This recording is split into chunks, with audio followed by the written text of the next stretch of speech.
Alright fam, let's be real. For the last 5, maybe 6 years, we've been complaining about the same things in Call of Duty. The strict, soul-crushing, skill-based matchmaking, the lobbies that break up after every single game, killing any sense of community, the aim assist that feels like it's playing the game for you. For years, these have been what I call non-issues. Not because they weren't real problems, trust me, they were, but because they were not issues to Activision. They were making their money, so they didn't care. We screamed into the void, and the void just sold us another Nicki Minaj bundle. But some things changed, fam. The winds are shifting. After the Black Ops 7 beta, Treyarch just dropped a blog post that addressed every single one of these non-issues. They're not just acknowledging them, they're fixing them, and it's about to change everything. Let's start with the biggest one, Monster Under the Bed. The reason your KD ratio has been on a roller coaster for half a decade. Skill-based matchmaking. Treyarch just dropped a nuke on the whole system. I'm gonna read this quote directly from the blog post because you need to hear it for yourself.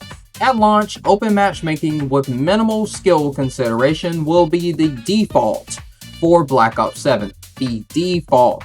We gotta iterate that because some people, fam, let that sink in. The open mosh pit playlist from the beta, the one where skill was barely a factor, the one that even COD haters like Shroud said was actually kind of enjoyable. That's not a special mode anymore. That is the standard. That is the default. For years, we've been trapped in the SBMM prison. You have 1 or 2 good games, you're feeling yourself, you're hitting your shots, and what does that game do? It rewards you by throwing you into the Call of Duty League finals for your next 5 matches. It's been a constant, exhausting ping pong of crushing a lobby and then getting absolutely bodied. It was designed to keep everyone at a perfect 1.0 KD, to keep the casuals from getting stomped, so they keep buying bundles. But now ping is king again. We're going back to the good old days where the game prioritizes a good connection over finding 12 players with the exact same stats. You're going to be finding matches in 5 to 6 seconds again, not waiting a full minute for the algorithm to find your perfect fair match. Now, let's be critical but fair. This doesn't mean every lobby is going to be full of bots running into walls. You're still going to run into sweats. You're still going to get stomped sometimes. That's the nature of random matchmaking. But the difference is, it won't be every single game. You'll have a tough match, and then the next match might be a chill lobby where you can actually work on challenges or just vibe. It's that variety, that unpredictability that's been missing out for a hot minute now, actually. No cap. A lot of rage baiting YouTubers are about to be out of a job because their main source of content for the last 5 years just got deleted from the game. This is a monumental for the community. If the SBMM news was the main course, this next one is the dessert we've all been starving for. Treyarch also confirmed in its same blog post, today we're excited to announce we'll have persistent lobbies at launch for Black Ops 7. Bam, let's get it. No more one-night stands. We're back to building relationships. For those of you who are new to the franchise, ever since Modern Warfare 2019, the game has disbanded the lobby after every single match. You'd have a great game, maybe you found some cool teammates, maybe you found a rival on the other team that you wanted a rematch with. Too bad, the game would just kick everybody back to the main menu to be thrown into the SBMM meat grinder all over again. It's called the social aspect of the game. It made it impossible to build those little micro communities that used to define Call of Duty. Persistent lobbies are how you make friends. It's how you start rivalries. You get stomped by a team and you all stay in the lobby because you want that run back.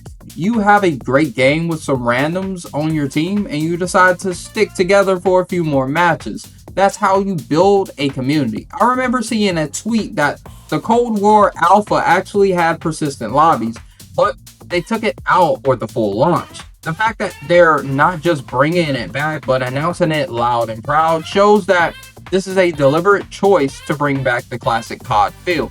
This, combined with the relaxed SBMM, is the 1-2 punch that's going to make the multiplayer experience feel like it's ours again.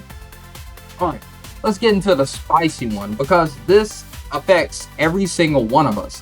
Whether you're on controller or keyboard and mouse, Treyarch also confirmed they've heard the discussions about rotational aim assist and that it's a priority of ours to have a fair and competitive balance across all input devices at launch. Translation, aim assist is getting nerfed, and it's about damn time.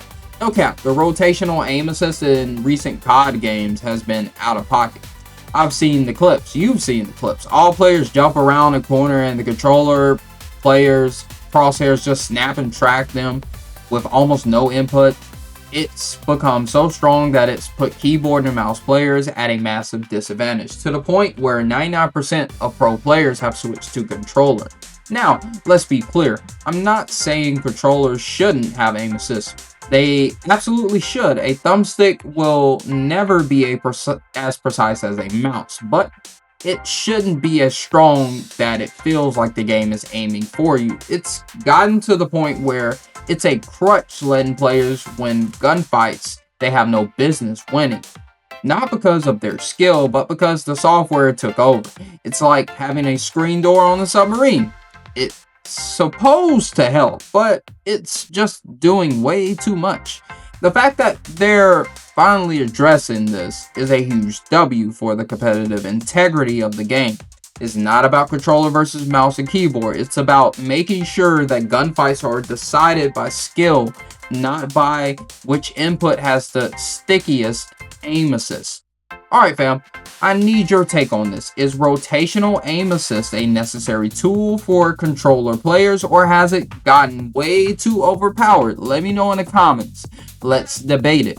Yo, real talk fam, before we get into the next segment, I gotta show some love to the community. You guys are the reason I can keep doing this, no cap. And if you want to support the channel and help me keep making these videos, consider joining the SeemlyTuber Media Squad. For as little as $5 a month, you'll become a channel member.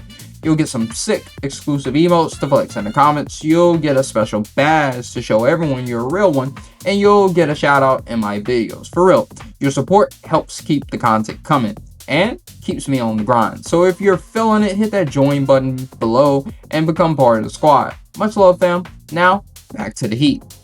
There's one more piece of feedback from the beta that Treyarch addressed, the dexterity perk. For those who don't know, dexterity was a perk in the beta that let you aim down sights while sliding, diving, and wall jumping.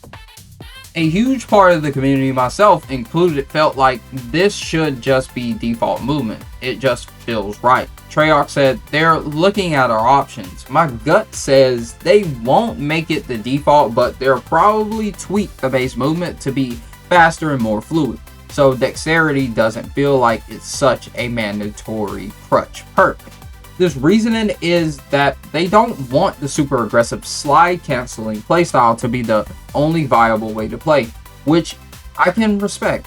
They want to give players options, but if I had my way, I'd just make it default and open up that perk slot for something else. So all these changes, less SBMM, persistent lobbies, aim assist tuning, it all begs the question, why now? Why after 6 years of community screaming about this stuff is Treyarch and Activision suddenly listening? I think the answer is a 1-2 punch as well. First, Battlefield 6. No cap, the hype for Battlefield is real, and it's the first time in years that COD has had legitimate competition. Activision is scared. They know they can't just put out another lazy copy and paste game and expect the same on top competition. Forces innovation. It forces companies to actually listen to their consumers and customers. Second, Microsoft. With the acquisition finalized, there's a new sheriff in town. It's possible that the new leadership from Xbox is pushing for a more player-first approach. Whatever the reason is, it doesn't really matter. At the end of the day, we, the community, win. Finally, Treyarch gave us a quick update on the anti-cheat stuff from the beta. They said that on day 1, 97.5% of matches were cheater-free, and by day 5, the number was up to 98.8%. They also said that 97% of cheaters were caught within 30 minutes of their first sign in, and less than 1% of cheaters attempting even made it into a match. Now, I know some of y'all are going to say, Seem, I saw a cheater in every lobby. And look, no system is perfect, but this level of transparency is a W. And I saw the clips myself of streamers reporting cheaters and getting a notification that the player was banned in the same match. That's Ricochet putting in work in real time. They're promising to unleash their full suite of detections for the launch on November 14th, so hopefully the game stays clean. And no game is perfect.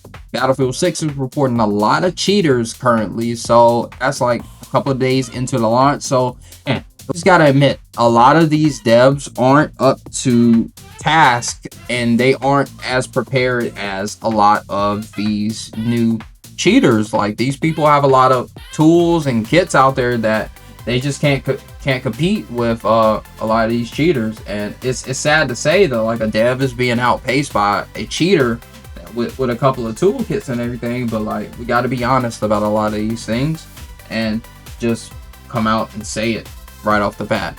But so there it is, fam.